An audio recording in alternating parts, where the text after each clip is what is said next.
Look at this. After years of hard work, endless meetings, late-night emails, and sacrificing weekends, you finally get the news you've been waiting for. You got promoted.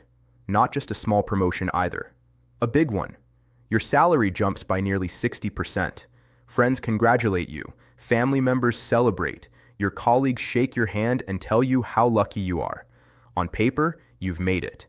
You are now earning more money than you ever imagined when you first started your career. You check your bank account and see millions of Naira. Technically speaking, you're a millionaire. There is only one problem. You have never felt poorer.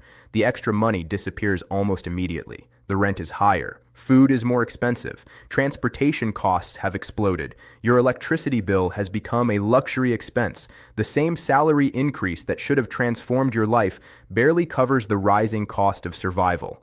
You begin to realize something disturbing. The numbers in your bank account are growing, but your purchasing power is shrinking. And that realization captures one of the most dramatic economic stories of the modern era. Because what happened in Nigeria over the last few years wasn't simply inflation. It wasn't merely a recession. It wasn't even just a currency crisis. It was the rapid destruction of an entire social class, a class that took decades to build, a class that economists often describe as the engine of development, the middle class.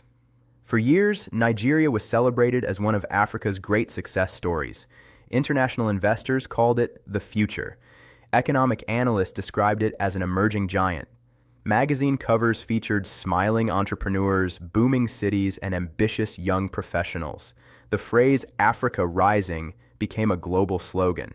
Lagos was transforming into a modern megacity. New shopping malls were opening, private schools were expanding, technology startups were attracting international investment. A growing middle class was spending money, buying homes, purchasing cars, and creating the foundation for long-term economic growth. Everything seemed to be moving in the right direction. Then reality arrived, and it arrived with astonishing speed. Within less than 5 years, millions of Nigerians found themselves trapped in an economic nightmare. The same professionals who once planned international vacations were struggling to afford groceries. Families that once paid private school fees comfortably suddenly faced impossible choices. Business owners watched costs explode while customers disappeared. Young graduates no longer dreamed about building their futures at home. Instead, they dreamed about leaving. Today, we're going to examine exactly how this happened. Not through political slogans, not through partisan arguments, but through economic mechanics. We'll break down the chain reaction that transformed one of Africa's most promising middle classes into one of the world's most financially squeezed populations. We'll explore the currency collapse, the fuel subsidy removal, the inflation shock, the migration wave, the corporate exodus, the credit crunch, and the emergence of a two-tier society divided by access to foreign currency.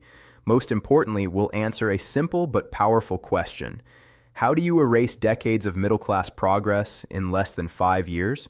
The answer may surprise you, because it didn't require war. It didn't require a natural disaster. It didn't require political revolution.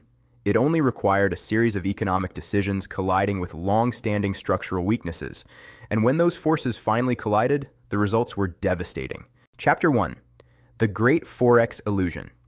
To understand the collapse of Nigeria's middle class, we need to begin with a concept that sounds boring but changed millions of lives: foreign exchange. More specifically, we need to talk about exchange rates. Most people rarely think about exchange rates. They assume money simply has value. A dollar is a dollar, a pound is a pound, a naira is a naira.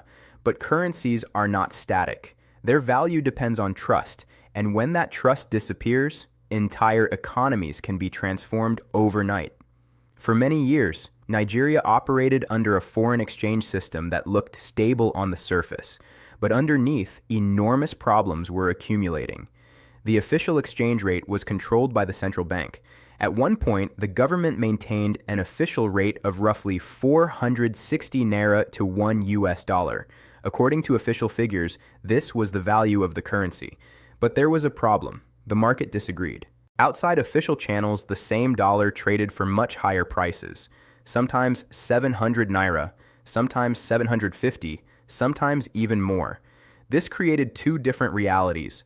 One reality existed on paper, the other existed in everyday life. And whenever an economy develops two prices for the same thing, powerful incentives emerge. Imagine being able to buy a dollar for 460 Naira and immediately sell it for 750 Naira. You wouldn't need a factory, you wouldn't need employees, you wouldn't need innovation. You could generate enormous profits simply by exploiting the difference. That is exactly what happened. A massive arbitrage economy emerged. Those with political connections or privileged access could acquire dollars at the official rate. Then they could sell those dollars at market rates. The profits were extraordinary. Meanwhile, ordinary businesses faced a completely different reality. A manufacturer importing machinery couldn't access cheap official dollars. A software company paying international subscriptions couldn't access cheap official dollars. A retailer importing inventory couldn't access cheap official dollars. They had to buy dollars at much higher market rates. As a result, costs increased, prices increased, consumers paid more. The system that was supposed to protect the economy was actually creating distortions throughout the economy. Even worse, maintaining the artificial exchange rate required massive intervention. The central bank had to spend precious foreign reserves defending the Naira. Billions of dollars flowed out. The illusion continued. But every illusion eventually encounters reality. And in 2023, reality arrived. The government decided to unify exchange rates and allow market forces to play a larger role. Economists had recommended such reforms for years. Many argued they were necessary. Many argued they were unavoidable. Many argued that delaying them would only make the eventual adjustment more painful. They were correct. The reforms were necessary, but they were also painful, extremely painful.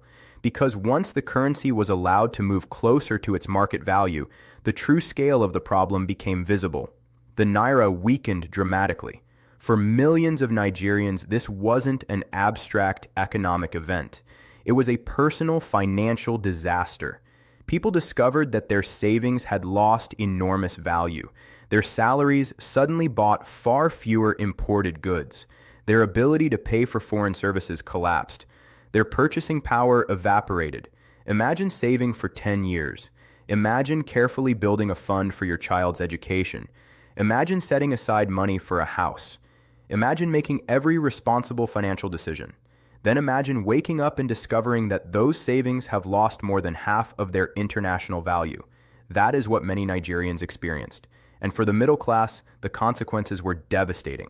Because the middle class often depends heavily on predictable purchasing power. They budget, they plan, they save, they invest. When the value of money becomes unstable, all of those activities become far more difficult.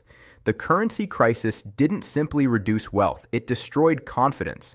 And once confidence disappears, economic behavior changes dramatically. People stop planning long-term. People stop investing. People start looking for escape routes. Some convert their savings into dollars. Others buy physical assets. Many begin considering emigration, because when trust in the currency disappears, trust in the future often disappears with it. And unfortunately, for Nigeria's middle class, the currency crisis was only the beginning, because just as households were struggling to adjust to a dramatically weaker Naira, another shock was about to hit. A shock that would affect every family, every business, every supply chain, and every corner of the economy: the fuel subsidy removal. And that decision would transform an already difficult situation into a full-blown cost of living crisis.